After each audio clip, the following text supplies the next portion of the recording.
Went to Wigan. Difficult place to go, because in the cold, forbidding emptiness of the DW Stadium, your own sanity is your greatest opponent. I mean, remember Jack Nicholson in The Shining? At the beginning he was like, I love a bit of peace and quiet. I think I'll write a book.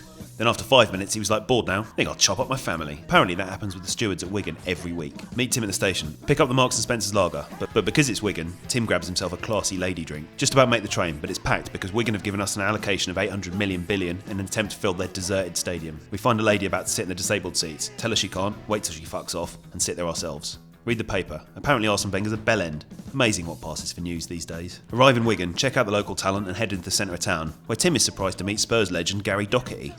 Go into local sports shops, cover up the Arsenal shirts with Spurs ones, and notice there isn't a single Wigan shirt in the whole shop. Tempted to take the piss, but we feel a bit sorry for them. I mean, it's not Wigan's fault their shops won't sell their gear, or the TV tells the local kids to support Man United. It's not their fault everything is closed or falling down. I mean, have you seen Tottenham High Road recently? Nah, the last thing that Wigan need is me and Tim taking the piss out of it. That said, it is the only city in the world where an 80s bar is considered futuristic, and where the most valuable thing in a pawn shop is a Bret the Hitman Hart DVD. Head towards Wigan Pier, but quickly discover that it's not a pier as in, but actually just a place that people pee in.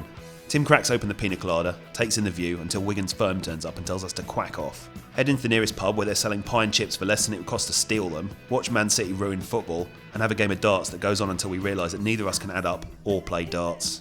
Take the scenic route to the ground, past some prime real estate. I mean, can you imagine what would happen if this barbed wire wasn't there to protect this wall? Delighted to see that Noddy's made it up from Toy Town. Finally spy some Wigan fans in their natural habitat. Tim is careful not to frighten them in case they go extinct. Get inside the ground and join a massive queue which only lets you buy 2 beers at a time, but it's okay because you can have unlimited quavers. Put on a cheeky bet and vandalise the board. Ale and Eno for the first goal scorer. Easy money. Head into the stand in just enough time to discover that the mascots are a pair of deformed Japanese midgets, which is weird because I don't remember smoking crack before we got here, which is more than I can say for Sandro's hairdresser. The game kicks off, and amazingly, for the 3rd week in a row, we're still good at football. So good that Adebayor robs their defender, passes it to Rafa, and it's 1-0 inside 3 minutes. Tim celebrates as if we'd just won the league, which is understandable because he reeks of pina colada. We dominate, Sandro's hair somehow gets shitter, and Adebayor tries to elope with the centre-back. A couple of minutes later, Monkeyhead nods it in from a corner and it's 2-0. The ref blows for half-time and some children take part in a penalty competition with the deformed midgets, which you have to assume scars them for life.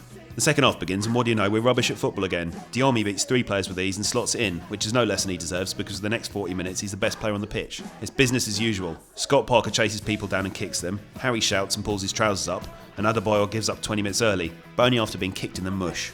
We hold on for a hard-fought win. Adebayor swaps shirts as if this was the World Cup final, and my camera stops working, which is a shame because in the next 3 hours we witnessed a pissed Spurs fan jump in the canal that's made of at least 90% dead dogs, condoms and sick.